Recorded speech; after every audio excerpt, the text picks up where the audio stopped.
चलिए भाई class board पे।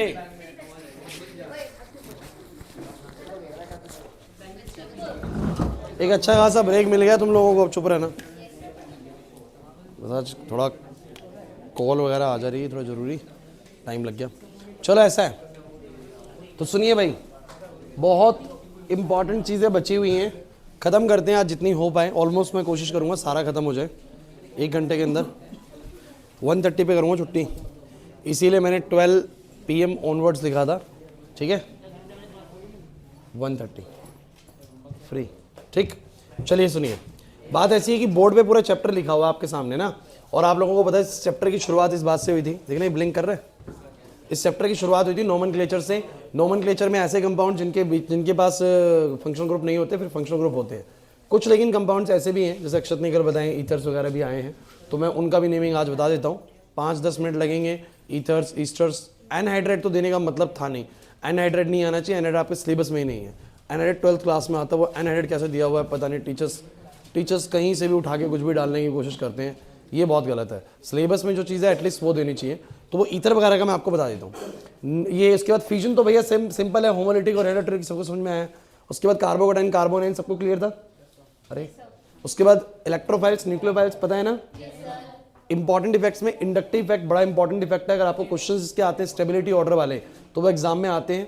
कल तुम्हारे पेपर में स्टेबिलिटी ऑर्डर का क्वेश्चन भी आ रहा था। हाइपर कंजुगेशन सिंपल टॉपिक है, आपको पता ज़्यादा मुश्किल नहीं है। इसके बाद रेजोनेंस आपको लास्ट क्लास करवाया गया भाई, तो वो आप लोगों को रेजोनेंस पे क्वेश्चन कैसे पूछता है, मैं एक आखिरी चीज़ समझा देता हूँ। तो वो आपको यूँ बोल देता है रेजोनेंस में क्वेश्चन कि show through suitable diagrams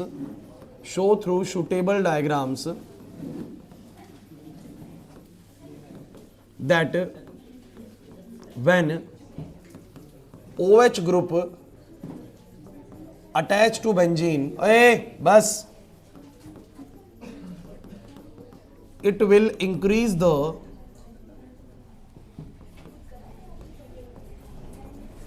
electron density to some positions of benzene। कह रहा है कि कुछ सुटेबल डायग्राम से ये साबित करके बताओ कि जब बेंजीन के साथ OH ग्रुप जुड़ जाता है तो वो उसकी कुछ पोजीशंस पर इलेक्ट्रॉन डेंसिटी को बढ़ा देता है। तो ये साबित करना है, इसमें कुछ नहीं करना।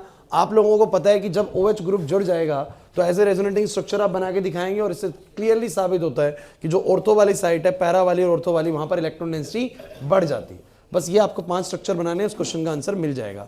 तो कहीं आपको समझ ना आए जब ये क्वेश्चन पेपर में आए, तो इसलिए मैंने आप लोगों को वर्ड्स में लिखवा दिया कि वो बोलेगा show that when NH2 group attach to the benzene ring it will increase the electron density at some ortho and para positions. Increase कर देता है। तो बताइए कैसे करेगा, तो आप 5 स्ट्रक्चर बना के दिखा दीजिए। उल्टा पूछेगा -R इफेक्ट से, तो क्या बोलेगा कि show that when CN group is attached to the benzene ring it will decrease the electron density from some positions of the benzene ring। Positive का मतलब होता है इलेक्ट्रॉन डेंसिटी कम कर देना, क्लियर है कि नहीं। नेगेटिव होता है बढ़ा देना। तो ऐसे क्वेश्चन आएगा। रेजोनेटिंग स्ट्रक्चर से एक क्वेश्चन पक्का है, ठीक है। उसके बाद अब आगे समझते हैं बच्चों। इलेक्ट्रोमेरिक इफेक्ट ना अगला हमारा इफेक्ट है, और बहुत ही सिंपल सा और बिल्कुल नकली मान के चलिए, इसमें कुछ खास नहीं है। इलेक्ट्रोमेरिक इफेक्ट ये बिल्कुल लीस्ट इंपॉर्टेंट इफेक्ट है बच्चों, लीस्ट इंपॉर्टेंट इफेक्ट है इलेक्ट्रोमेरिक इफेक्ट। क्या होता है मेरे को बताइए। जैसे कि मान लीजिए मेरे पास डबल बॉन्ड है, मैं बस आपसे एक छोटी सी चीज पूछ रहा हूं। मेरे पास एक इलेक्ट्रोफाइल है, इलेक्ट्रोफाइल E+ मतलब कौन बोलो, मतलब एक पॉजिटिव स्पीशीज है जो इलेक्ट्रॉन डेफिशिएंट है, डेफिशिएंट इलेक्ट्रॉन डेफिशिएंट, जिसको इलेक्ट्रॉन की जरूरत है। अब आप मुझे बताइए कि अगर मान लीजिए कि बॉन्ड यहां शिफ्ट हुआ, आपको शिफ्टिंग तो समझ में आ चुकी है ना। अगर एक पेयर शिफ्ट होगा तो लविश किस पे माइनस आएगा, इस पे माइनस आएगा, इस पे क्या आएगा प्लस। आपसे मेरा सवाल ये है कि जो मेरा अटैकिंग रेजेंट है, ये मेरा अटैकिंग रेजेंट है जो रिएक्ट करने वाला है, ये अटैकिंग रेजेंट है जो रिएक्ट करेगा इसके साथ। मुझे बताइए E+ किसके पास जाके जुड़ेगा, इसके पास या इसके पास, इस वाले के पास। देवदत्त इसके ऊपर कौन सा चार्ज आएगा, पॉजिटिव, और पॉजिटिव वाला पॉजिटिव से मिलेगा, पॉजिटिव वाला नेगेटिव से मिलेगा। तो आपको पता है कि बॉन्ड शिफ्टिंग होने से इसके ऊपर नेगेटिव आएगा और इसके ऊपर क्या आएगा। तो मेरा जो E+ है वो किसके ऊपर अटैक करेगा, बस मैं ये जानना चाहता हूं आप लोगों से। तो आप बोलोगे सर E+ अटैक करेगा सर इसके ऊपर। तो अगर इंपॉर्टेंट है, पहले तो बना देते हैं इसको, कैसा बनेगा जरा बताओ, बनेगा कैसा। तो आप बोलोगे इस कार्बन के साथ में ये तो दो तो ऐसे बनेंगे बॉन्ड जो है ऑलरेडी, ये सिंगल बन गया होगा क्योंकि डबल तो शिफ्ट हो गया। समझो मेरी बात को अक्षत, ये डबल बॉन्ड था, पहले तो काउंट करना, 4 बॉन्ड इसके हैं, 4 बॉन्ड इसके, मैं कुछ बना नहीं रहा हूं साइड में, लेकिन 4 बॉन्ड तो पूरे हैं ना। अच्छा कैसा बन जाएगा उसके बाद ये कुछ ऐसा बनेगा, अगर तुम्हें ध्यान से समझ में आ रहा हो तो इसके ऊपर माइनस चार्ज आ जाएगा और इसके ऊपर, अरे भाई बॉन्ड शिफ्ट हुआ है यार, एक पे माइनस आएगा एक पे क्या आएगा प्लस, माइनस वाले से जाके ई प्लस जुड़ गया, योगिता माइनस वाले से जाके कौन जुड़ गया ई प्लस, तो माइनस और प्लस जुड़े तो बोलो क्या हो गया न्यूट्रल। तो मैं कहूंगा इस वाले कार्बन के पास 2 बॉन्ड तो ऑलरेडी थे और अब कौन जुड़ गया बोलो, ई जुड़ गया, कौन जुड़ गया बोलो, तो ये तो हो गया न्यूट्रल। लेकिन इस वाले कार्बन के साथ, पीछे वाले कार्बन के साथ कोई भी नहीं जुड़ा, उसके पास बोलो कैसा चार्ज रहेगा बोलो पॉजिटिव चार्ज, कैसा रहेगा बोलो, बस यही इफेक्ट है। इसको बोलते हैं क्या, दोबारा सुन लीजिए, जिस एटम पे बॉन्ड शिफ्ट हुआ है, जिस एटम पर बॉन्ड शिफ्ट हुआ है, अगर अटैकिंग रेजेंट उसी पे जुड़ रहा है, अटैकिंग रेजेंट उसी पे जुड़ रहा है, तो इसको बोलते हैं पॉजिटिव इलेक्ट्रोमैरिक इफेक्ट। क्या बोलते हैं इसको, पॉजिटिव इलेक्ट्रोमैरिक इफेक्ट। सुन लीजिए मैंने क्या बोला, इसी का टाइप है क्या, पॉजिटिव इलेक्ट्रोमैरिक इफेक्ट। क्या होता है सुन लीजिए, ये आपकी बुकलेट में दिया हुआ है डेफिनेशन वगैरह वहां पर। क्या होता है पॉजिटिव इलेक्ट्रोमैग्नेटिक इफेक्ट, जब कोई बॉन्ड शिफ्ट हो जिस एटम के ऊपर, अगर उसी के ऊपर ही अटैकिंग रेजेंट जुड़ जाता है तो हम बोलते हैं इसको बोलो क्या, पॉजिटिव इलेक्ट्रोमैग्नेटिक इफेक्ट। और क्यों जुड़ा, क्योंकि जुड़ने वाली चीज प्लस की थी तो वो माइनस वाले पे जाके डेफिनेटली जुड़ेगी। अरे नहीं आया समझ में, तो जिसके ऊपर बॉन्ड शिफ्ट हुआ उसके ऊपर प्लस जुड़ गया, जिसके पास से गया उसके ऊपर प्लस रह गया, उसके साथ कोई नहीं जुड़ा, बाद में हो सकता है कोई रिएक्ट कर जाए उसके साथ। हमें बस यहां तक आधे तक पढ़ना था चीजों को, ठीक है। सेकंड मुझे बताओ जरा, इसको बोलते हैं नेगेटिव इलेक्ट्रोमैग्नेटिक इफेक्ट। जरा तुम ही मुझे बताना सभी बच्चे, नेगेटिव इलेक्ट्रोमैग्नेटिक इफेक्ट।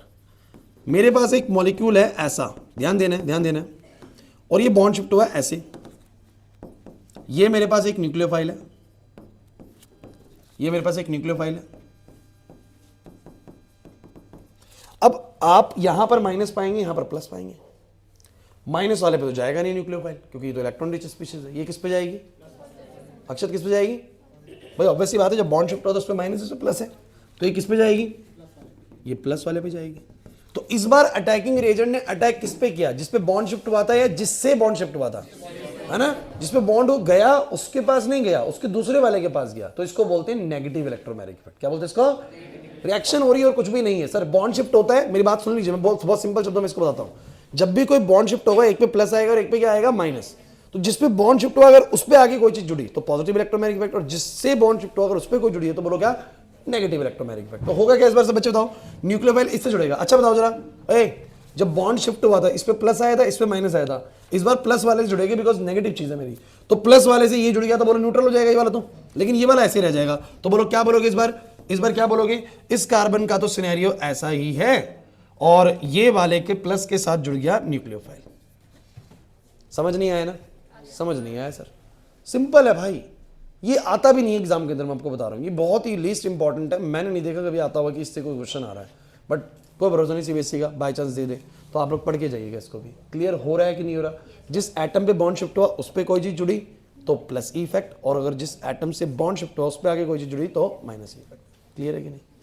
अब मुझे तुम मोटे मोटे तौर पे बस ये बताओ, तुम्हें मेन ये वाले इफेक्ट क्लियर है कि नहीं, इंडक्टिव, हाइपर कंजुगेशन और रेजोनेंस, यहाँ से क्वेश्चन आपको आएगा जरूर। क्लियर हो रहा है। उसके बाद इलेक्ट्रोमैग्नेटिक इफेक्ट करवा दिया आप लोगों को, प्यूरिफिकेशन बचता है और एक और चीज बचती है बच्चों जिसको हम बोलते हैं आइसोमेरिज्म, है ना। तो मैं अगली चीज तुम लोगों को आइसोमेरिज्म कराने वाला हूं। कितना जगह बचा है, एक पेज का, इसी पे करा दूं। अगली पीडीएफ खोल लेते हैं बच्चों।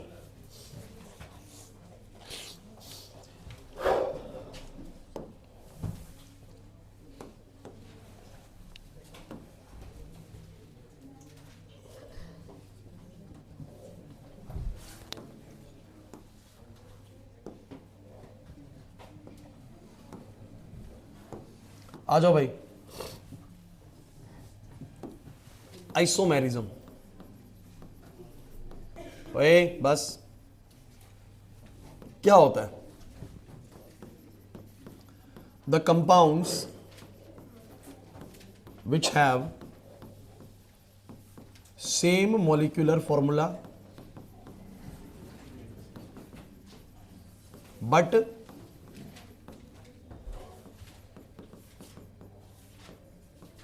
different structures are called isomers, and the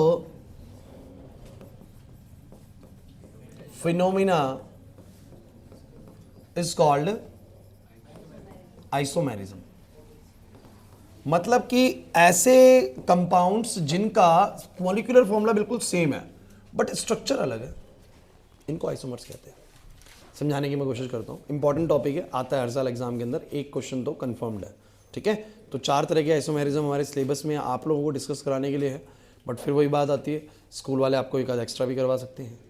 जैसे कि मतलब अगर आप एनसीईआरटी की बात करें तो chain isomerism, positional isomerism, functional isomerism and metamerism है, बट स्कूल वाले टोटोमेरिज्म भी करवाते हैं। कुछ वो करवा दी होगी, मेरे को पता है ना। तो कुछ एक आध एक्स्ट्रा करवा देते हैं, करवाना तो एक्स्ट्रा सारा ही करवा लेने चाहिए फिर तो। लेकिन एनसीईआरटी सिलेबस जो है वो 4 तरह की आइसोमेरिज्म डिस्कस करता है, हम पहले उनको डिस्कस करेंगे, ठीक है। तो आइए, तो क्या होता है, मैं आपको एक एग्जांपल देता हूँ। जैसे मान लो कि मेरे पास एक कंपाउंड है, एक कंपाउंड है C4H10, 4 कार्बन 10 हाइड्रोजन। अच्छा, ये कौन सी कैटेगरी का है, अल्केन, अल्कीन या अल्काइन? जितने कार्बन है उसके दुगने से 2 ज्यादा हाइड्रोजन है, तो इट्स अ अल्केन। मैं मानता हूं कि अब आपको ये चीजें आनी चाहिए बच्चों, क्योंकि मैं आपको पहले इन पे काम करवा चुका हूं। तो भैया अब एक बात सुनो, 4 कार्बन 10 हाइड्रोजन कैसे बन सकता है भाई? तो मैं बोलूंगा 4 कार्बन सर ऐसे लग जाएंगे, हाँ भाई। अब जरा मुझे बताना, जरा इस कार्बन का एक ही बॉन्ड है तो कितने हाइड्रोजन होंगे? 3। इसके 2 बॉन्ड है तो इसके 2 बॉन्ड, इसका 1 बॉन्ड, काउंट करना हाइड्रोजन, 3 और 3 6 और 4 10, C4H10। लेकिन आपको नहीं लगता कि C4H10 तो ऐसे भी बनाओ तो भी बन जाएगा? कैसे देखो जरा, CH3, फिर इसको एक ही H मिलेगा बिकॉज 3 बॉन्ड बने हुए हैं, और इसको 3 हाइड्रोजन, इसके साथ बोलो 3 हाइड्रोजन, काउंट करो 9 हाइड्रोजन, ये रहा 1 हाइड्रोजन, ये रहा। इसका मॉलिक्यूलर फॉर्मूला भी C4H10 है। बट क्या ये सेम चीजें हैं? सेम नहीं है सर, अलग है। अलग अलग का इसका मैं प्रूफ आपको देता हूँ, इसका नाम करो। इसका नाम बताओ क्या है? ब्यूटेन। अरे नॉर्मल ब्यूटेन तो हो गया ये। और इसका नाम करोगे तो 1 2 3, तो बोलो क्या बोलोगे? 2 मिथाइल प्रोपेन। क्योंकि नेमिंग हम जानते हैं तो हम नाम करके देख लेंगे, पता लग जाएगा सेम चीज है या अलग अलग चीज है। सहमत हो कि नहीं? तो ये दोनों चीजें अलग अलग हैं, तो कंपाउंड वाइज तो दोनों अलग हैं, इसके बिहेवियर्स अलग होंगे, इसकी प्रॉपर्टीज अलग होंगी, लेकिन मॉलिक्यूलर फॉर्मूला बोलो क्या है? सेम। ऐसे कंपाउंड्स को बोलते हैं आइसोमर्स एक दूसरे के, क्या है बोलो? और इस फिनोमिना को बोला जाता है आइसोमेरिज्म। क्लियर हुआ कि नहीं हुआ? अच्छा, कुछ बच्चे कहेंगे सर इसको तो ऐसे भी बना सकते हैं ना, ऐसे भी तो बना सकते हैं। अरे बच्चों, ये सेम ही चीज बना दी तुमने ब्यूटेन जैसे। क्यों? क्योंकि अगर तुम इसको बनाओगे तो ये कुछ ऐसा दिख रहा है, अलग नहीं है कुछ भी, कहीं तुम सोचो अलग है। अगर तुम इसकी अच्छा तुम इसका नाम करोगे तो कैसे करोगे?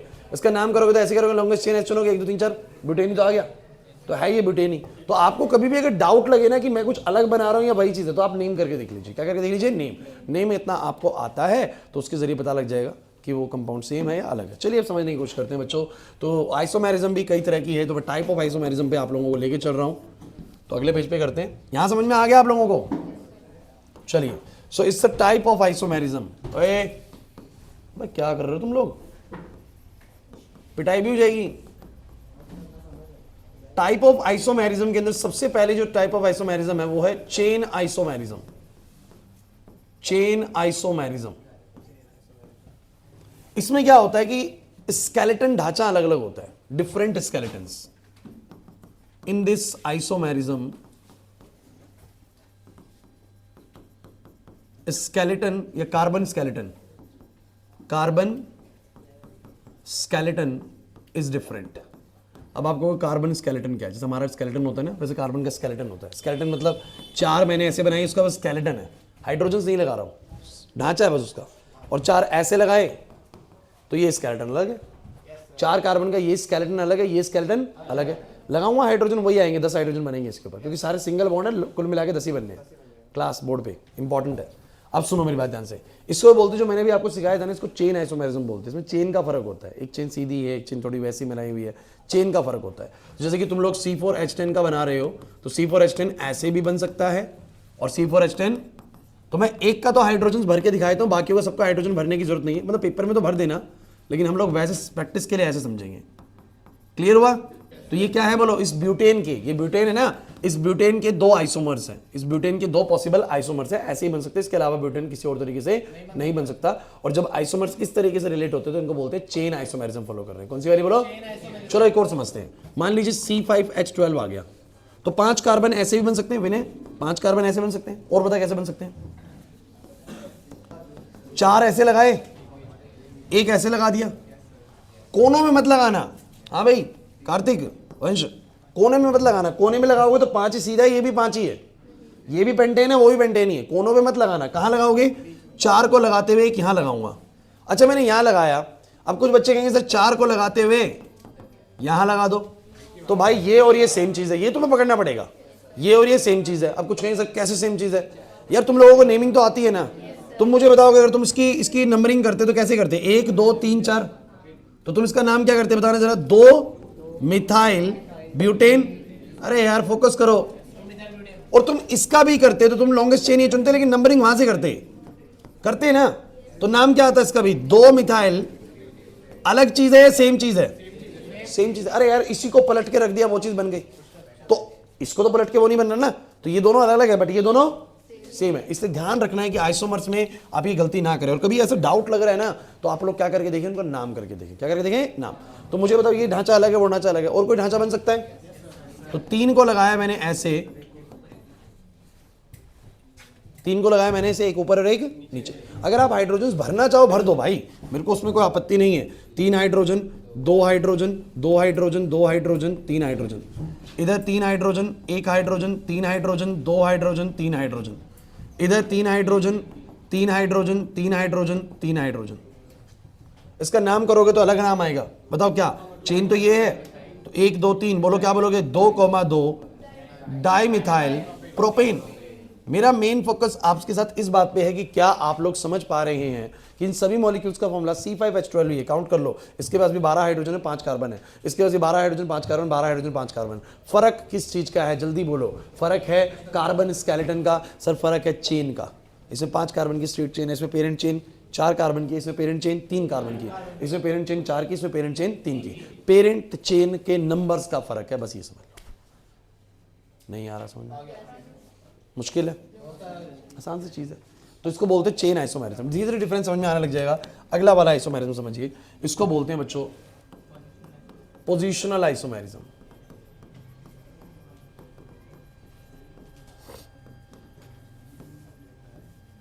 अब इसमें क्या होता है? पोजीशन का फर्क होता है, समझिएगा। हाँ भाई आयुष, जैसे कि मान लो मेरे पास एक कंपाउंड है C4H9OH, C4H9OH कुछ ऐसा है। तो इसका मतलब क्या है? ध्यान समझना कि 4 कार्बन लगेंगे, ठीक है, और उसके साथ में बोलो क्या लगेगा? एक OH लगेगा। OH you know that it's a functional group, alcoholic functional group ना। तो मुझे सब बच्चे बताना है इसके पास कितने हाइड्रोजन आएंगे? 3, इसके पास 2, इसके पास 2, इसके बाद 2 बॉन्ड बने हुए तो 2 हाइड्रोजन आ जाएंगे, CH2 आगे OH। नहीं ऐसे तो बनाते थे, कॉमन नहीं आ रही बस उनमें। काउंट करने एक बार, 4 कार्बन, 3 और 2 और 2 मतलब कितने हो गए? 7 और 3 10। हाँ तो 10 मिला के हो गए उसको, और ऑक्सीजन। क्लियर है कि नहीं? अब आप ध्यान सुनो बच्चों, इस केस में अभी आपकी पेरेंट चेन जो है कौन सी है? पेरेंट चेन ये रही, और इसके 1 पे क्या लगा हुआ है? OH लगा हुआ है। 1 पे क्या लगा हुआ है? OH। तो अगर आप इसका नाम करोगे तो क्या बोलोगे? बोलो ब्यूटेन 1 ऑल, ये बोलोगे। अब ढंग से सुनना मेरी बात को। 1 पे लगा हुआ है OH, 1 पे क्या लगा हुआ है? OH। अगर मैं अगला स्ट्रक्चर बनाऊं कुछ ऐसा कि मैं OH कर दूं यहां पर, OH कर दूं यहां पर, अब आप मुझे बताओ दोनों में क्या पेरेंट चेन का फर्क है? पेरेंट चेन तो अभी भी कितने की है? बोलो 4 की है यार। पेरेंट चेन तो अभी भी 4 की है। पेरेंट चेन पहले भी कितने की थी? बोलो पेरेंट चेन पहले भी 4 की थी। दोनों केसेस में ही पेरेंट चेन बोलो कितने की है? बोलो 4 की है। लेकिन फर्क किस चीज का है? पोजीशन का। फंक्शनल ग्रुप की पोजीशन एक में पहले पे है, एक में दूसरे पे है। तो उसका नाम इस बार क्या हो जाएगा? Butane 2 all. क्योंकि एक फंक्शनल ग्रुप है तो सभी बच्चे जानते हैं कि एक फंक्शनल ग्रुप के केस में सफिक्स ही बनता है, तो ब्यूटेन के 2 पे क्या आ जाएगा? ऑल। तो आप जरा मुझे बताइए कि इस बार चेन आइसोमेरिज्म है या पोजिशनल आइसोमेरिज्म है? Positional isomerism. चेन तो वही है सर 4 4 कार्बन की, लेकिन इस बार पोजीशन का फर्क है। समझ आया? जरा बताना इन दोनों आइसोमर्स को देख के।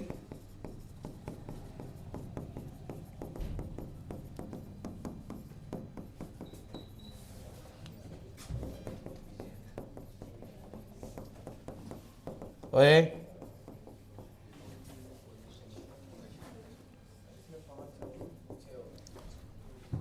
ये भी पोजिशनल आइसोमेरिज्म। कैसे?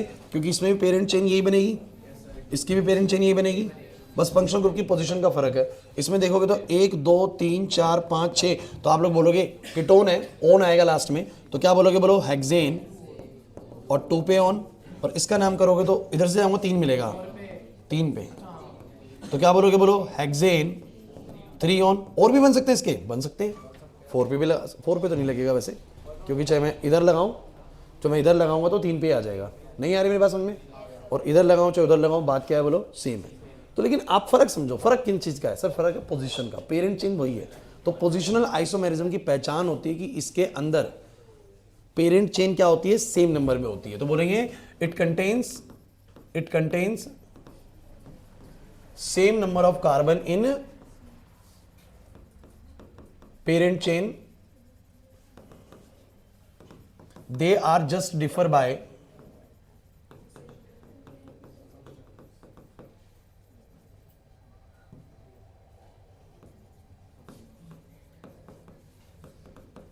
position of a particular substituent। कोई पर्टिकुलर सब्स्टिट्यूएंट होता है, उसकी पोजीशन की वजह से ये अलग अलग होते हैं। बस नहीं आ रही ना बात समझ में, OH है पहली पे है तो दूसरी पे चला गया, तो ये पोजिशनल आइसोमेरिज्म होती है। नहीं आ रही ना समझ में। इसके बाद आते हैं बच्चों, बड़ी इंपॉर्टेंट आइसोमेरिज्म मानता हूं मैं इसको, फंक्शनल आइसोमेरिज्म, इसको मानता हूं फंक्शनल आइसोमेरिज्म। चिंता मत करिए, पेपर में बड़ा आसान क्वेश्चन आएगा इस वाले पार्ट से। फंक्शनल आइसोमेरिज्म, ये थर्ड केस है। मैं एक कंपाउंड लिखने वाला हूं, ढंग से सुनना, ढंग से इस कंपाउंड को देखना। पहले मैं एक बार बना दूं खुद से, 4 कार्बन 5 7 8 हाइड्रोजन और 1 C4H8O। बोर्ड पे C4H8O, C4H8O। अब हमें सोचना है कि ये कैसे कैसे बन सकता है C4H8O। मैं आपको एक बात क्लियर कर दूं, एक ऑक्सीजन जनरली किन किन फंक्शनल ग्रुप के पास था, तो मैं आपको बता दूं, एक मुझे अल्कोहल के पास एक ऑक्सीजन मिलता है, एक मुझे एल्डिहाइड के पास मिलता है CHO, एक मुझे कीटोन के पास मिलता है C double bond O। Carboxylic के पास डबल होता है तो उसके बारे में सोचना नहीं है, 3 ही होते हैं जिनके पास सिंगल होता है। बोला है कि नहीं, क्योंकि एक ऑक्सीजन वाला है और बिल्कुल नहीं पता लग रहा कि कैसा कंपाउंड, इसका कैसा स्ट्रक्चर बनेगा। तो मैं ट्राई करता हूं अपने दोस्त से। तो मैंने क्या करा, अगर मैंने 4 कार्बन बनाए, सुनना मेरी बात को ध्यान से, 4 कार्बन बनाए और मैं अगर इसमें एक ऑक्सीजन वाला अल्डिहाइड सोचूं, ध्यान से देखना, तो मैं कुछ ऐसे बोलूंगा CH3 CH2 CH2 और CHO। ढंग से देखना एक बार, आप लोग काउंट करो एक बार, 4 कार्बन, हाइड्रोजन काउंट करो, 5 7 और 1 8 और 1 ऑक्सीजन, एक।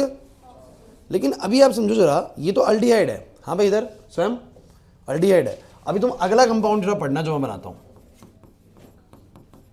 अब तुम काउंट करो सारा कुछ काउंट करो, कितने कार्बन 4, काउंट करो हाइड्रोजन, ऑक्सीजन। फर्क किस चीज का है, फंक्शनल ग्रुप का। क्या पिछले क्वेश्चन में मैंने फंक्शनल ग्रुप बदला था, OH था तो OH था, कीटोन था तो कीटोन था। अगर फंक्शनल ग्रुप में वेरिएशन नहीं है, पोजीशन में वेरिएशन है, तो पोजीशनल आइसोमेरिज्म। बट अगर फंक्शनल ग्रुप ही बदल दिया जाए, फॉर्मूला सेम है बट फंक्शनल ग्रुप के फर्क की वजह से उनका स्ट्रक्चर अलग बन रहा है, फंक्शनल ग्रुप का डिफरेंस है, तो बोलो क्या बोलेंगे इसको, फंक्शनल आइसोमेरिज्म। अच्छा, OH वाला सिनेरियो बन नहीं पाएगा, क्योंकि किसी को लगे सर अल्कोहल क्यों नहीं बनाया, तो तुम लोग अगर इसमें 4 कार्बन लगाते हो, लास्ट में OH लगाते हो, तो ये बनेगा CH3 CH2 CH2 CH2 OH। अब काउंट करके देखो, 4 कार्बन के बाद हाइड्रोजन बन रहे 5 7 और 2 9 और 1 10, तो 10 हाइड्रोजन की जरूरत है। अगर ये आया होता तो मैं बोलता कि अल्कोहल है, बट अल्कोहल का सीन नहीं है। क्लियर हुआ कि नहीं हुआ, नहीं आई ना मेरी बात समझ में। तो अल्कोहल नहीं बन सकता इस केस में, ये दोनों बनेंगे। और फर्क किस चीज का बोलो, ये डिफर होते हैं फंक्शनल ग्रुप की वजह से, तो हम यहां पर क्या बोलेंगे, फंक्शनल आइसोमेरिज्म। क्लियर है, कुछ डाउट है यहां पर तो मुझे बताओ, सोच लो एक बार।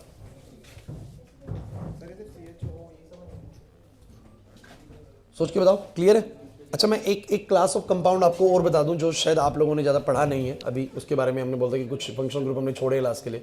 तो ये एक फंक्शनल ग्रुप होता है जिसका नाम बोलो क्या होता है, ईथर्स होता है। क्या होता है बोलो, इधर कोई अल्काइल ग्रुप, इधर अल्काइल ग्रुप, बीच में ऑक्सीजन, मतलब कि कार्बन चेन इधर और बीच में ऑक्सीजन। ये फंक्शनल ग्रुप हमने डिस्कस नहीं करा है, लेकिन होता है ऐसा फंक्शनल ग्रुप, इसको ईथर्स बुलाते हैं। क्या बुलाते हैं बोलो, ईथर्स। ढंग से सुनिएगा, एक और कंपाउंड दिखाता हूं। मान लो क्वेश्चन आ गया C4H10O, तो तुम्हें पता है कि अब ये 4 कार्बन लगेंगे और मैं तुम्हें इसका एक हिंट आउट कर देता हूं बच्चों, एक चीज हिंट आउट कर देता हूं। जितने कार्बन अगर मुझे दुगने हाइड्रोजन दिख रहे हैं, स्वयं इधर बाद में फंसोगे पेपर में, जितने कार्बन है उसके दुगने हाइड्रोजन दिख रहे हैं, दुगने दिख रहे हैं, दुगने दिख रहे हैं तो मतलब कहीं डबल बॉन्ड तो है पक्का, कहीं डबल बॉन्ड तो, और डबल बॉन्ड होता है अल्डिहाइड में, और किसमें बोलो, कीटोन में। अल्कोहल में डबल बॉन्ड होता ही नहीं है। अब इस कैटेगरी में एक और चीज डाल दीजिए, बोलो कौन, ईथर्स। ईथर्स कौन होते हैं, आरओआर। सुन लीजिए, इन चारों के चारों फंक्शनल ग्रुप में एक ऑक्सीजन होता है, चारों फंक्शनल ग्रुप में, बस फर्क है दोनों में, ये वालों में डबल बॉन्ड भी होता है और ये वालों में डबल बॉन्ड नहीं होता, इन वालों में सिंगल बॉन्ड होता है। अब इसको तुम्हें कैसे कैसे कैसे पकड़ना है पेपर के अंदर। अगर आए कि जितने कार्बन है उसके दुगने हाइड्रोजन है, जितने कार्बन है उसके, तो फिर आप लोगों को डबल बॉन्ड दिखाना है। भूमि यहां पर क्लास चल रही है। जितने कार्बन है उसके दुगने हाइड्रोजन है, तो फिर आपका डबल बॉन्ड होगा, और डबल बॉन्ड होगा तो कौन होगा, अल्डिहाइड या कीटोन। अब जितने हाइड्रोजन, जितने कार्बन है उसके दुगने से दो ज्यादा हाइड्रोजन है, तो ये तो अल्केन वाला सीन है ना। कौन सा वाला सीन है, सारे सिंगल बॉन्ड्स इन्वॉल्व है, और सारे सिंगल बॉन्ड्स किसमें होने वाले हैं, अल्कोहल में और ईथर में। सुनना पड़ेगा ढंग से, चीजें पढ़नी है तो ध्यान थोड़ा सा इधर ही रखना पड़ेगा। तो मुझे तुम बताओ 4 कार्बन की कैसे बनाऊंगा मैं बोलूंगा एक OH लगा के देखता हूं, तो मैंने बोला 3 हाइड्रोजन, 2 हाइड्रोजन, 2 हाइड्रोजन, 2 हाइड्रोजन, बन गया। काउंट करो, 4 कार्बन और 10 हाइड्रोजन और 1 ऑक्सीजन। और इसी को मैं चाहूं तो ऐसे बना सकता हूं, CH3 CH2 O। लो काउंट करो, 4 कार्बन, 10 हाइड्रोजन, 1 ऑक्सीजन। लेकिन ये कौन है, ये है ईथर, और ये कौन है बोलो, अल्कोहल। ये है एल्डिहाइड, और ये बोलो कौन है।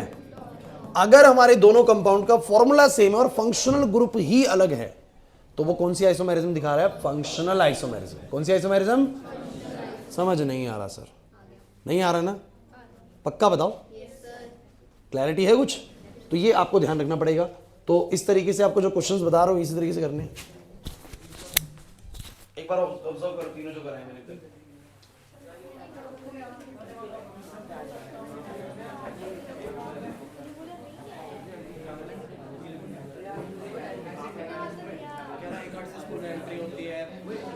बच्चों बस चुप हो जाओ।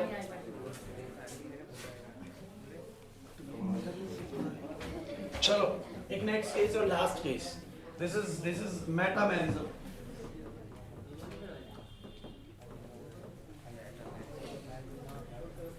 मेटामेरिज्म, ओए बच्चों बजाओ। मेटामेरिज्म देखो क्या होती है। मैं आप लोगों को दिखाता हूँ एक कंपाउंड, जैसे कि अभी जो पढ़ा है हमने C4H10O। अच्छा, इसमें मैं ईथर अगर बनाना चाहूँ तो ऐसा बना सकता हूँ, 4 कार्बन में से 2 कार्बन ऑक्सीजन के इस तरफ, 2 कार्बन ऑक्सीजन के इस तरफ। लेकिन अगर मैं ऐसा बनाऊं तो 3 इस तरफ, सॉरी, और 1 इस तरफ, तो भी तो काउंट वही बन रहा है। काउंट करो ना, अरे वही बनेगा बिल्कुल।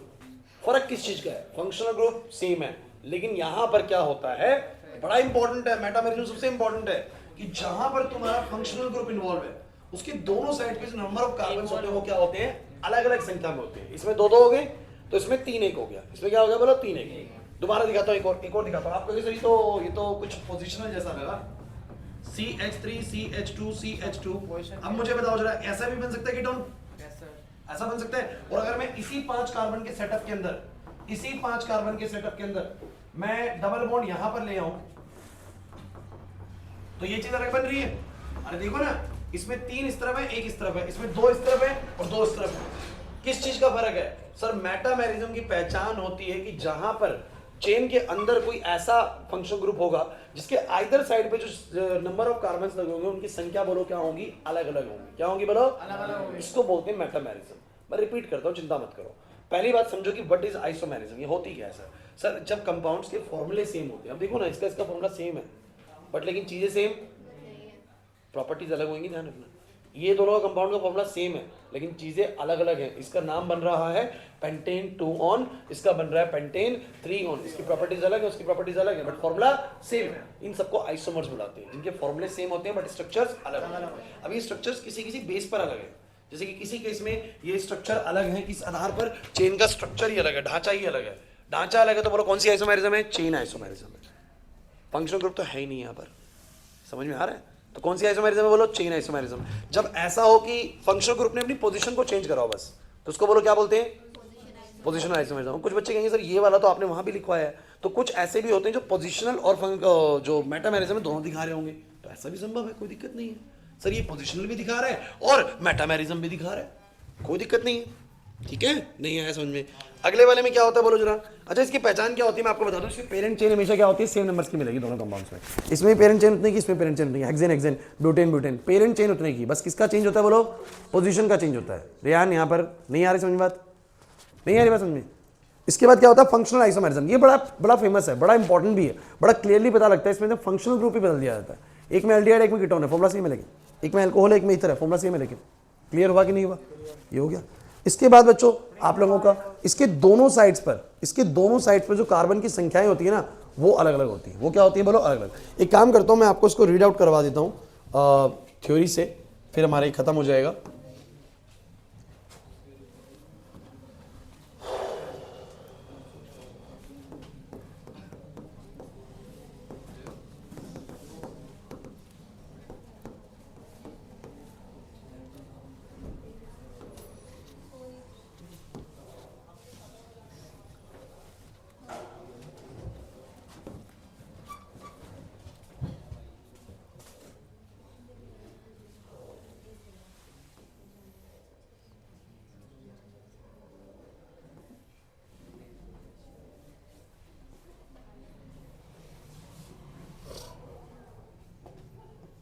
लेकिन आइसोमेरिज्म तो पहले है ना।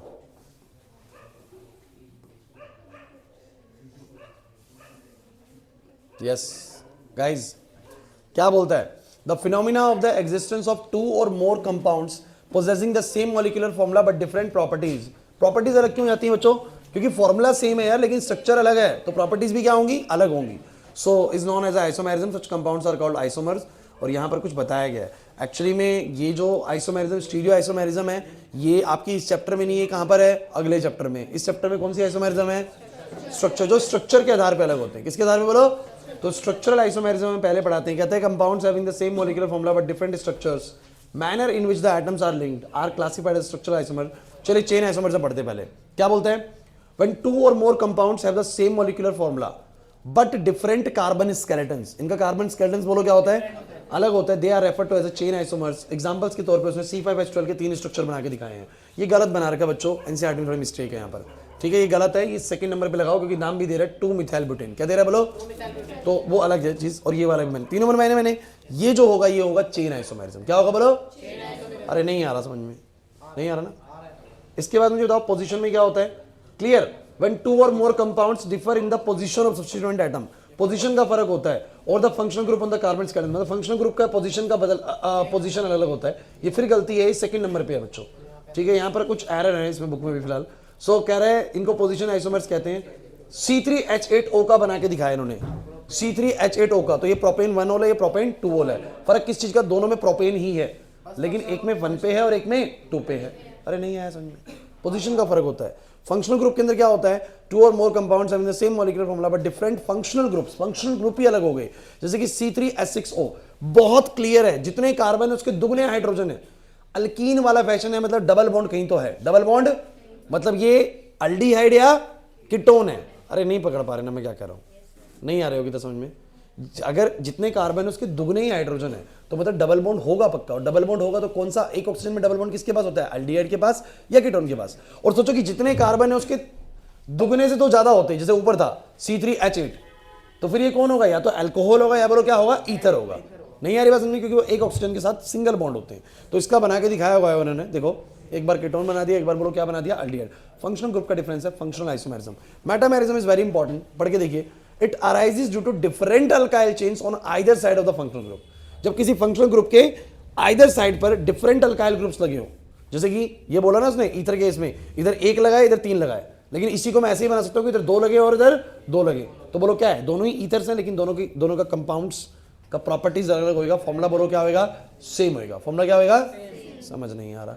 जब फंक्शनल ग्रुप के आइदर साइड पे अल्काइल चेन्स अलग अलग लगी हो, तो हम उसको बोल सकते हैं कि वो मेटामेरिज्म है। समझ नहीं आ रहा बिल्कुल। अब इसी में से ही वो क्वेश्चन अराइज करता है बस आप लोगों को। या तो वो क्या करता है, 2 कंपाउंड देके पूछ लेता है बताओ कौन सी आइसोमेरिज्म है, बता दोगे।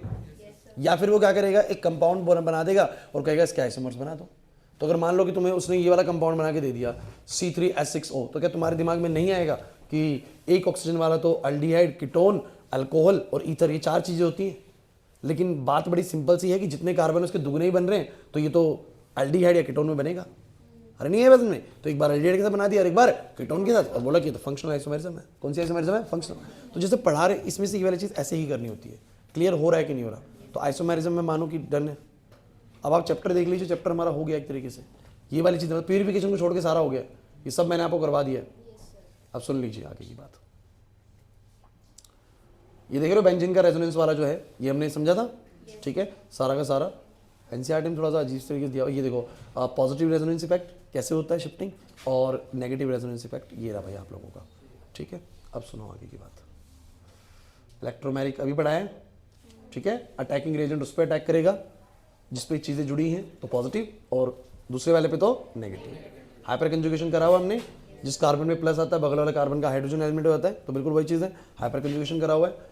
वही सब क्वेश्चन पूछता है हाइपर कंजुगेशन में कि 3 डिग्री वाला ज़्यादा स्टेबल क्यों है, क्योंकि नो हाइपर कंजुगेटिव स्ट्रक्चर्स हैं। इंडक्टिव के जरिए बताया था मैंने 3 डिग्री कार्बोनेट ज़्यादा स्टेबल क्यों है। नहीं आ रहा याद? पक्का?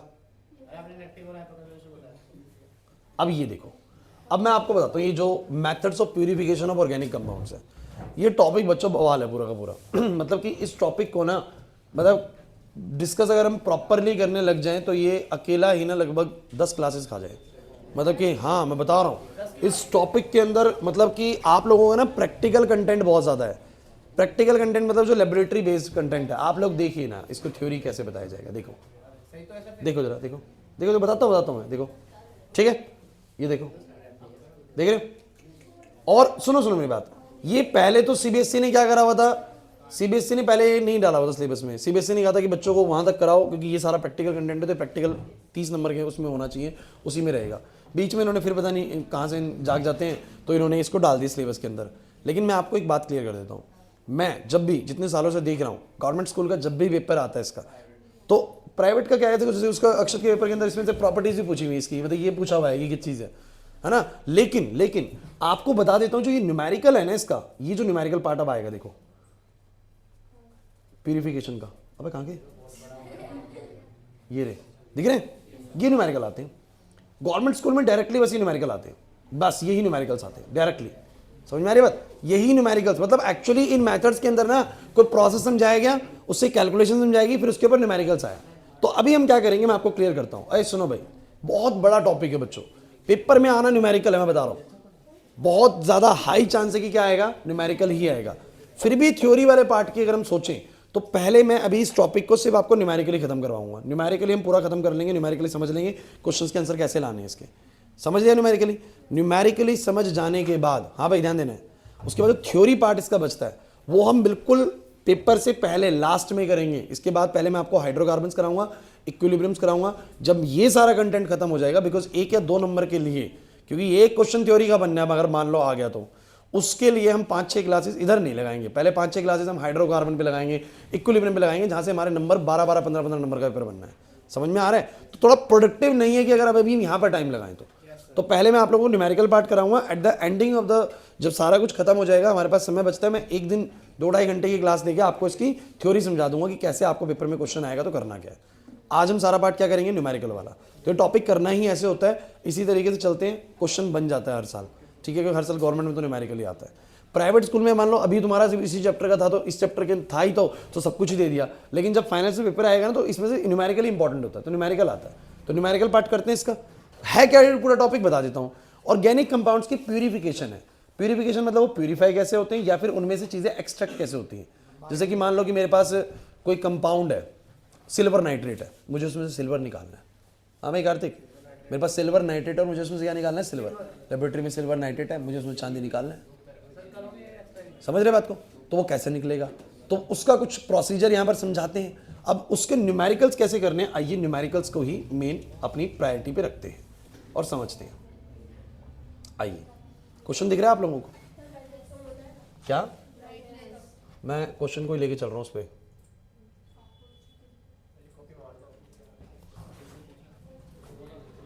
कॉपी करूंगा यार, सॉल्यूशन भी कॉपी हो जाएगा फिर तो तुम लोग सॉल्यूशन देख लोगे।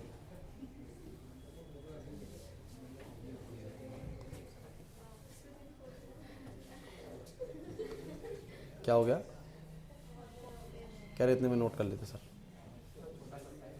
अब ठीक है,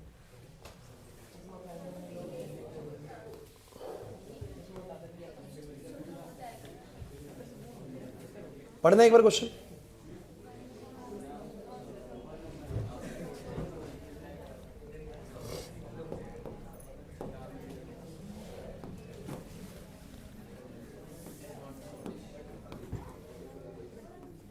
क्वेश्चन दिख रहा है? कह रहा है कि ऑन कंप्लीट कंबशन, एक चीज का हमने कंप्लीट कंबशन किया, कंप्लीट कंबशन किया, ढंग से पढ़ना। 0.246 gram of an organic compound, एक ऑर्गेनिक कंपाउंड है जो कि कितना है बोलो, 0.246 ग्राम है। उसमें से कितना कार्बन डाइऑक्साइड निकला, इतना कार्बन डाइऑक्साइड निकला और इतना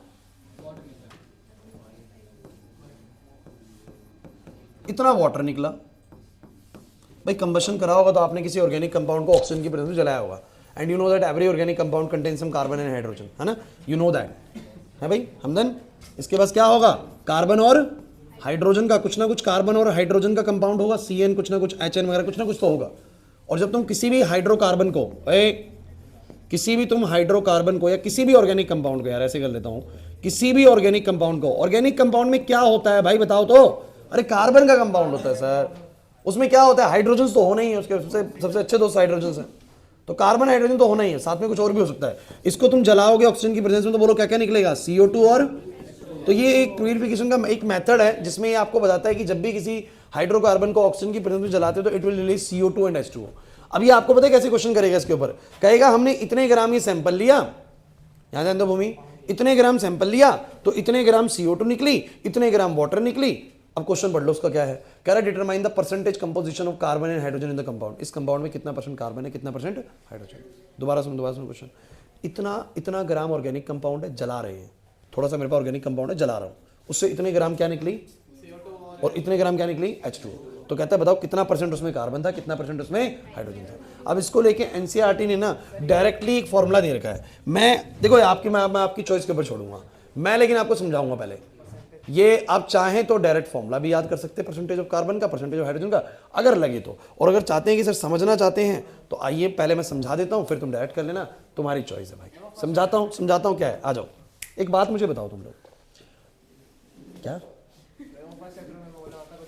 कुछ ऐसा ही है, तुम मुझे बस ये बताओ, मुझे परसेंटेज किसकी बतानी है, बोलो कितना परसेंट कार्बन है इस ऑर्गेनिक कंपाउंड में। ऑर्गेनिक कंपाउंड कितना बोलो, 0.246। तो एक काम करते हैं, ये देखो भाई, आप लोगों को पता है CO2 एक्चुअली में कितने ग्राम का होता है, तो 12 होता है कार्बन का, ऑक्सीजन का 16 होता है। ढंग से समझना, एक बार समझ में आ गया ना, सबसे ज्यादा आने वाला क्वेश्चन यही है। ये मतलब कि इस तरह के 3 से 4 क्वेश्चन, 5 क्वेश्चन हमारे एनसीईआरटी में है। तो मैं आपको एक समझाऊंगा, दूसरा समझाऊंगा, तीसरा चौथा पांचवा आप खुद करोगे भी, ठीक है। तो ढंग से सीखना सब बच्चे ढंग से सीखना इसको। मुझे तुम ये बताओ, CO2 का सिनेरियो क्या होता है, CO2 कितने ग्राम का होता है, एक कार्बन 12 का, एक ऑक्सीजन 16 का, 2 ऑक्सीजन 32 का, 32 और 12 कितना बोलो, 44।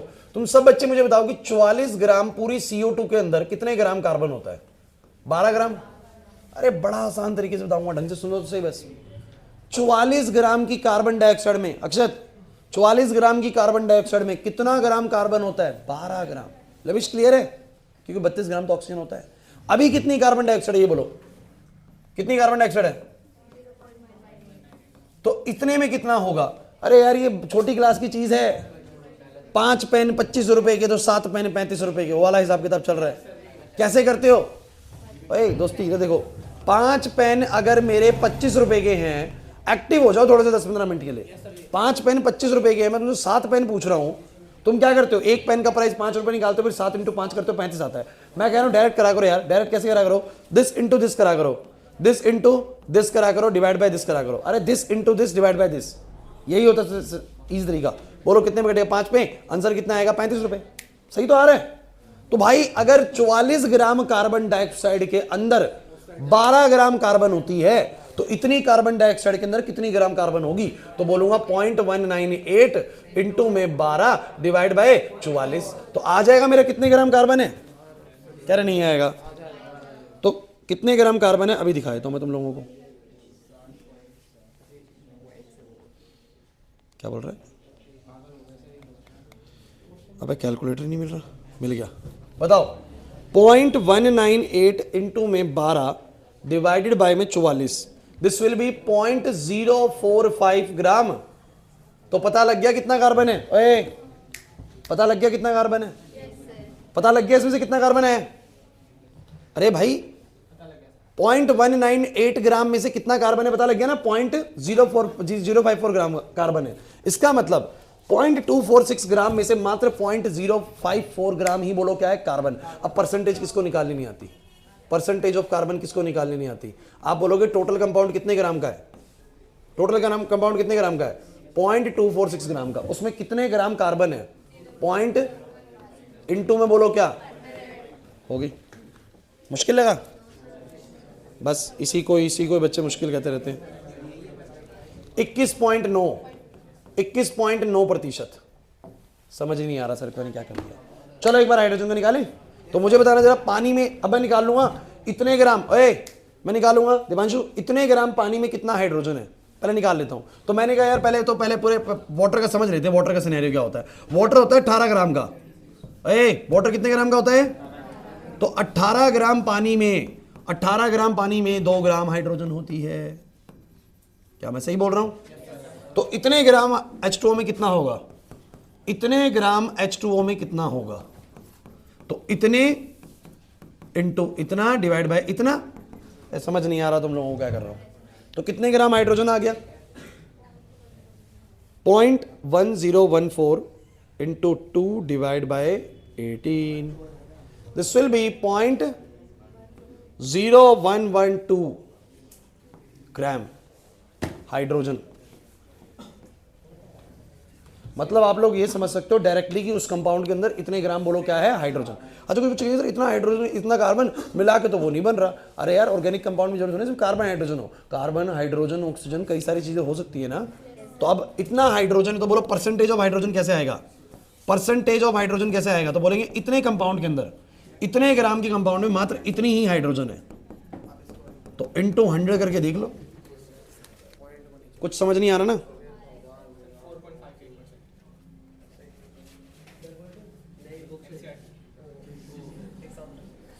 4.57%। अब कुछ बच्चे कहेंगे सर 21.9 और 4.9 तो 25% बन रहा है। अरे बाकी कुछ और होगा ऑर्गेनिक कंपाउंड में, क्या दिक्कत है? लेकिन क्वेश्चन समझ में आया कि नहीं आया? कितना मुश्किल था बताओ? बहुत ही लड्डू है। CO2 में ये मतलब डराने के लिए टॉपिक बहुत बड़ा है, वैसे बहुत इजी है, बता रहा हूं तुम लोगों को। सुन लो मेरी बात। CO2 बता देगा इतने ग्राम CO2। तो आप लोग क्या बोलोगे भाई? 44 में तो 12 होता है कार्बन। अक्षरा 44 ग्राम CO2 में तो कितना होता है? दोबारा बता रहा हूं, अगला क्वेश्चन तुमसे करवाऊंगा। इधर भाई 44 ग्राम CO2 में 12 ग्राम, तो इतने ग्राम CO2 में सर इतने ग्राम, तो उतने का इतना ग्राम निकाल लिया परसेंटेज में। 18 ग्राम पानी में 2 ग्राम हाइड्रोजन, तो इतने ग्राम H2O में कितना ग्राम निकाल लेंगे? अब ये समझ में आ गया या मैं डायरेक्ट वाला फॉर्मूला बताऊं तुम लोगों को? कह रहा मैं डायरेक्ट बता दूं। ये रहा डायरेक्ट। मुझे पता है तुम लोग रटोगे। ये देख रहे हो परसेंटेज ऑफ कार्बन, सीधा कह रहा है 12/44 M2/M इंटू 100। ये कर लो, रट लो याद। 12 ऊपर लिख दो 0.198 और नीचे 0.246। एक्चुअली कुछ नहीं कर रहा है ये, नीचे उसने 0.246 लिख दिया, इंटू 100 कर दिया और ये निकाल आया कितना ग्राम कार्बन था। देख रहे हो? तो डायरेक्ट याद करना है कर लो भाई, लेकिन मैं कह रहा हूँ डायरेक्ट में कितना याद करोगे? 12/44 भूल जाओगे। सीधा याद करोगे 44 में 12 तो इतने में इतना और इतने का परसेंटेज निकाल लिया। मैथड तो समझ में आ गया ना? अब करोगे अगला ट्राई? घर से कर लोगे? थक गए तुम लोग भी से। मैं सुबह का पढ़ा रहा हूँ तुम्हें पता है।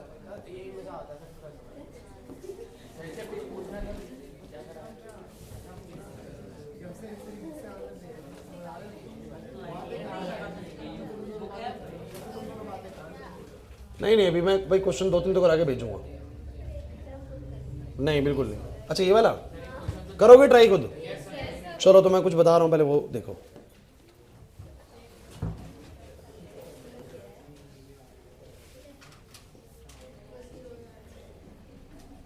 सुनो मेरी बात।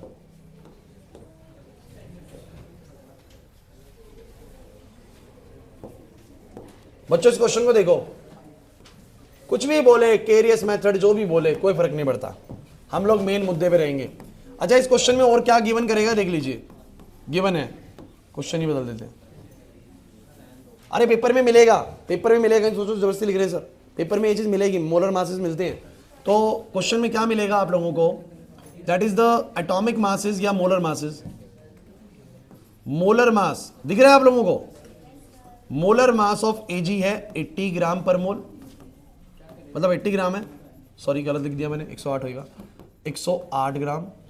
और जो मोलर मास ऑफ Br है वो 80 है। अच्छा आप लोग मुझे एक बात हो ना, क्या आप लोगों को सबको सबके मासेस थोड़ी ना पता है? जैसे कि तुम बोलोगे सर अभी CO2 का तो पता था, कार्बन का 12, ऑक्सीजन का 16, यार उनका पता है, AgBr वगैरह का थोड़ी ना पता है, तो वो देगा, तो वो देगा, बस 5 मिनट और लूंगा तो वो देगा। अब मुझे तुम एक बात बताओ, क्वेश्चन पढ़ लो ढंग से।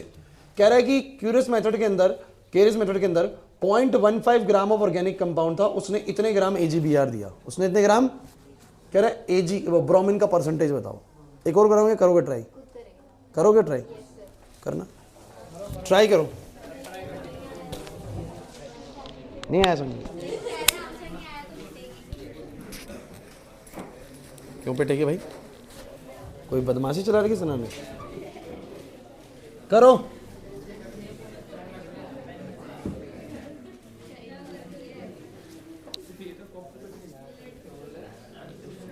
अरे कुछ टाइम के लिए तुम लोग रेगुलर क्लासेस 3:30 से कर लो।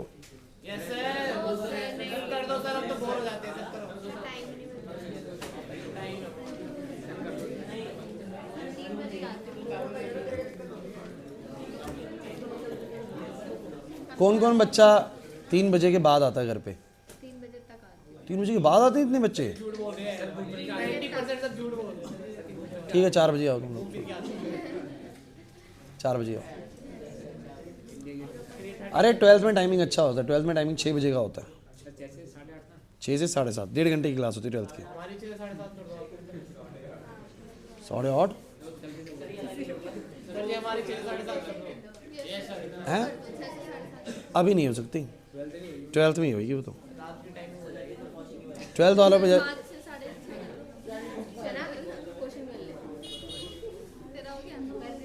सना क्वेश्चन करो।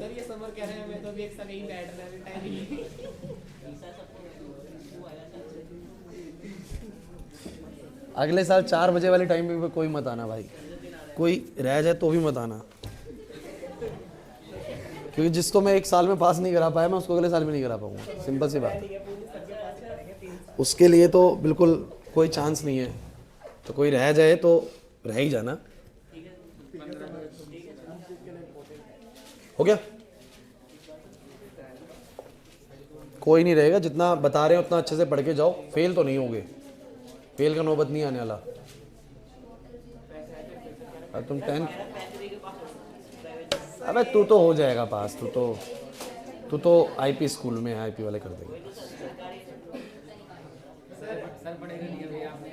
जलील करके पास करेंगे, लेकिन अगर फेल हो गया तो बिल्कुल, मतलब कंपार्टमेंट आ गई ना तो ऐसे जलील करेंगे ऑफिस में बुला के और फिर पास करेंगे। ये प्राइवेट स्कूल वाले सब पास हो जाओगे तुम लोग, लेकिन बहुत अगर फेल हो गए ना, मतलब कंपार्टमेंट आ गई तो बहुत जलीलत से पास करेंगे, फिर उसमें बुला के, ऑफिस में बुला के अच्छे से पेरेंट्स के आगे जलील करेंगे, फिर जब दिखेगा ना बिल्कुल भाई अब कुछ नहीं बचा इसके लिए, फिर कर देंगे चलो बैठ जा 12th में जा, और फिर धमकी के साथ बैठाएंगे कि अगर फर्स्ट यूनिट टेस्ट में पास नहीं हुआ ना फिर 11th में बैठा देंगे।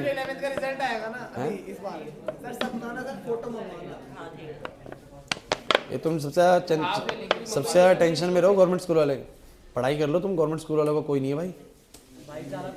हाँ तुम्हें कोई जलील वलील नहीं करेगा, सीधा रिजल्ट हाथ में दे देगा और बता देगा।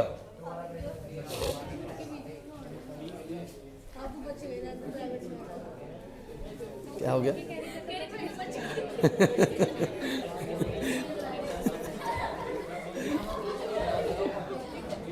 नहीं तो अगले साल लेकिन सबका बराबर है ना, ये साल निकालना, अगले साल सबका बराबर है, अगले साल सबका पेपर गवर्नमेंट CBSE बनाएगी। कार्तिक वंश कौन से में जाते हो? गवर्नमेंट में जाते हो, बहुत बढ़िया, पढ़ लेना भाई। स्वयं तो कौन से में जाता है?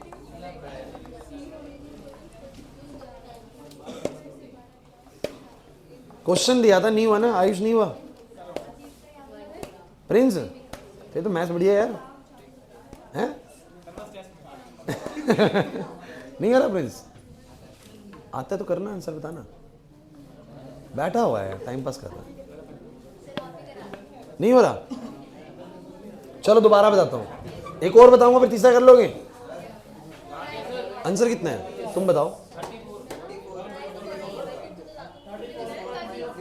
30 चलो समझाता हूं मैं आ जाओ बच्चों बोर्ड पे बहुत जरूरी चीज है क्वेश्चन समझो अक्षत नहीं हुआ तेरे से भाई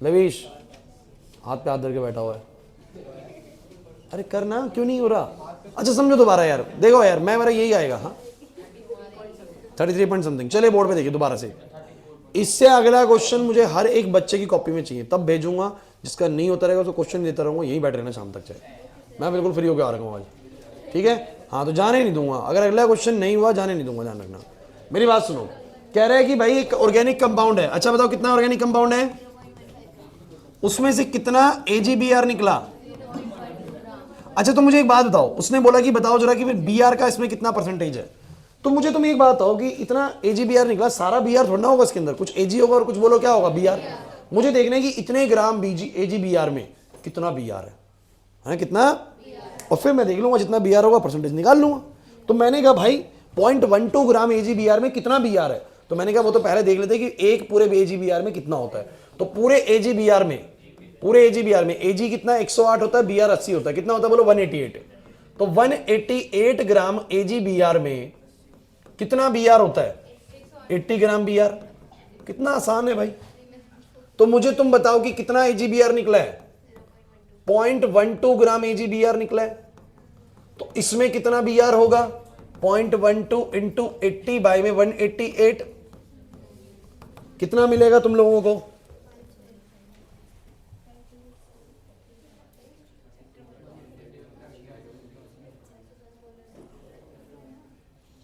बच्चों कर दिया करो इतना बताने के बाद कितना आएगा बोलो 0.12 into 80 divided by 188 this will gives you 0.051 gram Br समझ नहीं आ रहा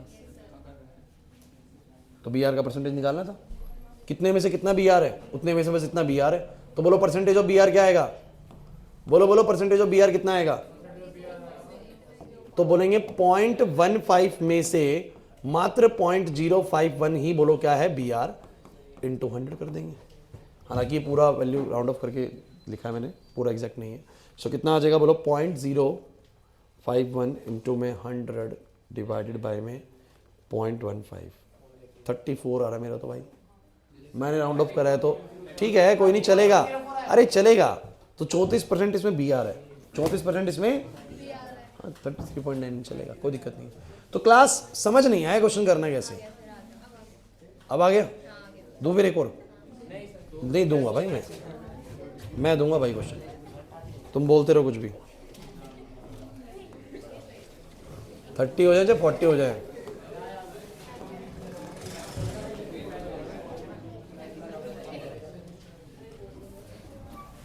अब ये क्वेश्चन तो आधा इधर है आधा उधर है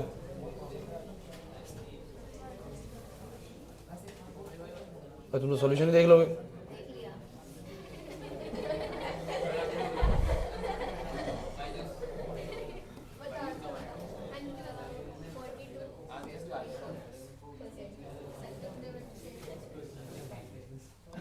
ये रहा भाई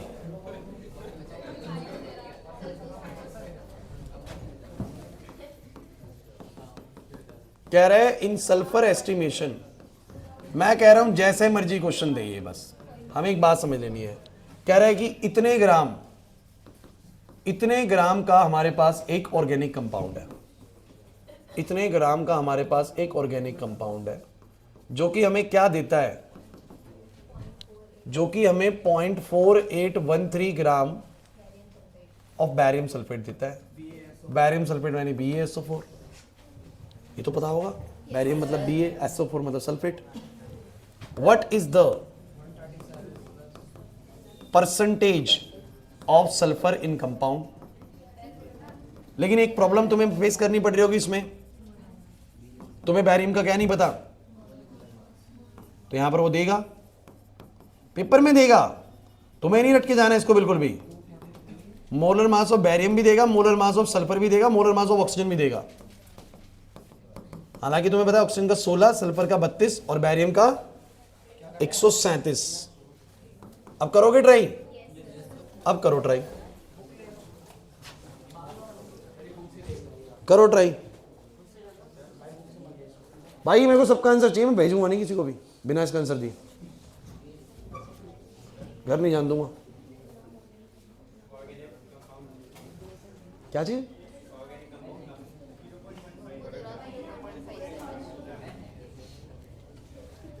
समझा नहीं मैं क्या बोल रहे हो बच्चों। वो रिएक्शन चल रही है ना, तो ऑर्गेनिक कंपाउंड के साथ हो सकता है सल्फर कंटेनिंग किसी ऑक्सीजन ने रिएक्ट कराओ, तो कंबाइंड करके वो ज़्यादा बन गया जो बनना था। ए के साथ बी ने मिलके कुछ सी बना लिया, ए ने बी से मिलके कुछ, तो इसका मास कम हो सकता है और इसका मास हो सकता है ज़्यादा। बस हमें फिर इसमें से उसको ढूंढना है, बैरियम को, जो इसके अंदर था। समझ रहे बात को? वो कम आएगा, वो पक्का कम आएगा। सल्फर जो है, सल्फर की बात करो तो वो कम आएगा पक्का, चिंता मत करो। करो, निकालो जो प्रोसेस है, तुम्हें अपने समझ में आ जाएगा।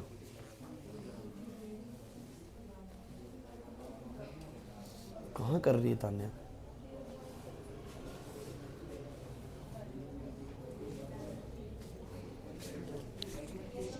है? कर ले, कोई नहीं। समझ आया तेरे को? तेरे को आया भाई? आए थे क्वेश्चन ऐसा?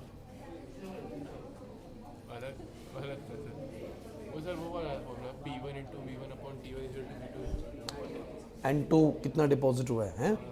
वो भी तो है इसमें, वो भी करवाना है, लेकिन वो चलो बाद में बता दूंगा नेक्स्ट में। उसका फॉर्मूला सीधा याद करना होता है, P1 V1 अपॉन में 760 इंटू टी करना होता है, ऊपर इंटू 100 करना होता है बस। एक बार करवा दूंगा ना तो फिर फाइनल्स में दिक्कत नहीं आएगी। जैसे ये समझ में आ गया? अब ये वाले अगर फाइनल में आते तो हो जाएंगे तुमसे। 42 42.1 बोल रहे हैं भाई।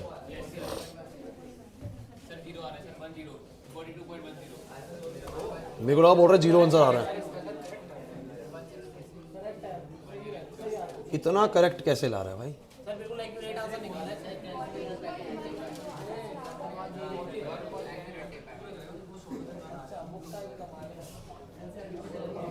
जरा बताना। ओए बच्चों, जरा बताओ कैसे करा आप लोगों ने? आप लोगों ने कहा कितने का ऑर्गेनिक कंपाउंड है? इतने का ऑर्गेनिक कंपाउंड है। इसमें से क्या निकल रहा है? बैरियम सल्फेट निकल रहा है। सही बात है? अरे यही तो है। अब वो इससे कम से ज्यादा कैसे निकल गया? वही तो बात मैं बता रहा था कि इसके साथ कोई रिएक्ट कर रहा है तो वो मिलके इसके साथ ऐसा बना सकता है। अब उसमें मतलब सल्फर इसमें कितना परसेंट है, इसमें सल्फर कितना परसेंट है, तो पहले तो निकालो कि इतने बैरियम सल्फेट में कितना सल्फर है। तो तुमने क्या करा? पहले तो बैरियम सल्फेट का पूरा मास निकाला। बोलो बैरियम कितना? ये रहा मोलर मास ऑफ, पहले बैरियम सल्फेट निकालो। सभी बच्चे molar mass of barium sulphate निकालेंगे। तो बैरियम का 137, सल्फर का 32, 4 ऑक्सीजन का 64 करा होगा सबने। कितना आया? 200।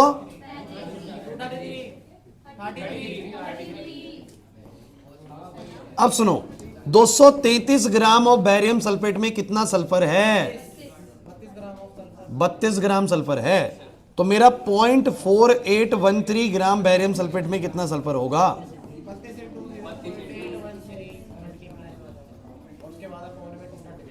कितना आया? पॉइंट,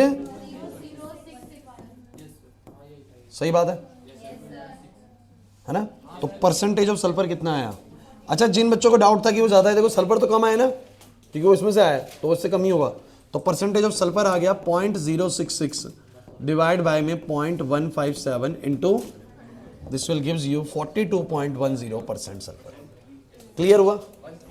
अच्छा एक बात और बताओ, पढ़ो क्वेश्चन नंबर 34, 8.34 पढ़ लो बस। 8.34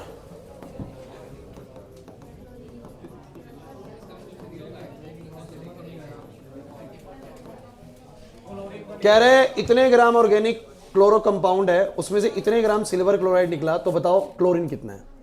सेम क्वेश्चन है। सिल्वर क्लोराइड कौन बोलो? AgCl। तो ये कंपाउंड, कंपाउंड, ये पिछले साल तुम्हारे गवर्नमेंट स्कूल के पेपर के अंदर ये वाला क्वेश्चन आ रहा था बच्चों, पिछले साल फाइनल्स के अंदर बता रहा हूं मैं ये क्वेश्चन। तो सुन लो, ओए इस बार क्या पता किसी और को देके दे दे। तो ये वाला ऑर्गेनिक कंपाउंड था, इसमें से कितना सिल्वर क्लोराइड निकला बोलो? 0.5740 AgCl निकला। सिल्वर का 108 होता है, अभी सिखाया थोड़ी देर पहले। क्लोरीन का 35.5 होता है, 35 पॉइंट। तो सिल्वर का होता है 108 और क्लोरीन का होता है 35 पॉइंट। तो टोटल में से कितना क्लोरीन है? क्लोरीन का पूछा है, किसका पूछा है? हाँ, तो टोटल में कितना क्लोरीन है पता है, इतने में कितना क्लोरीन है वो निकाल के फिर क्लोरीन का मास आ जाएगा और उससे डिवाइड करके परसेंटेज निकाल देंगे। तो ये वाले समझ में आगे कि नहीं आगे? बस इसमें एक बार एक नाइट्रोजन के डिपॉजिट वाला भी होता है, लेकिन मेन यही होते हैं, तो वो वाला भी मैं करवा दूंगा। लेकिन आप मुझे बस ये बताओ, अभी तक जितना करवाया वो सारा क्लियर है ना? वो बहुत जरूरी है। अच्छा, आज की क्लास में हमने क्या क्या करा है बताओ जरा। एक तो ये प्यूरिफिकेशन से रिलेटेड ये वाले न्यूमेरिकल्स करे हैं। ये न्यूमेरिकल्स आप लोगों को सबको समझ में आ चुके हैं? इसके पहले मैंने आप लोगों को आइसोमेरिज्म बताई, क्या आइसोमेरिज्म सबको समझ में आ चुकी है? उससे पहले आप लोगों को इलेक्ट्रोमैग्नेटिक इफेक्ट बताया, वो भी समझ में आ गया सब बच्चों को? क्लियर है या नहीं? कुछ डाउट? अब तो कुछ नहीं होगा तुम लोगों को। तो मेरी बात सुनो, कल से हम लोग नया चैप्टर पहले इसमें शुरू करेंगे। छोटी मोटी कोई चीज़ अगर बच जाती है तो वो आप लोगों को करवा दी जाएगी पेपरों से पहले। लेकिन कल से सुन लो, कल पहली क्लास है हाइड्रोकार्बन की, तो छुट्टी मत करना। कल फिजिक्स होती है, तो फिजिक्स की पहली क्लास है, ऑस्किलेशन की छुट्टी मत करना। जाओ।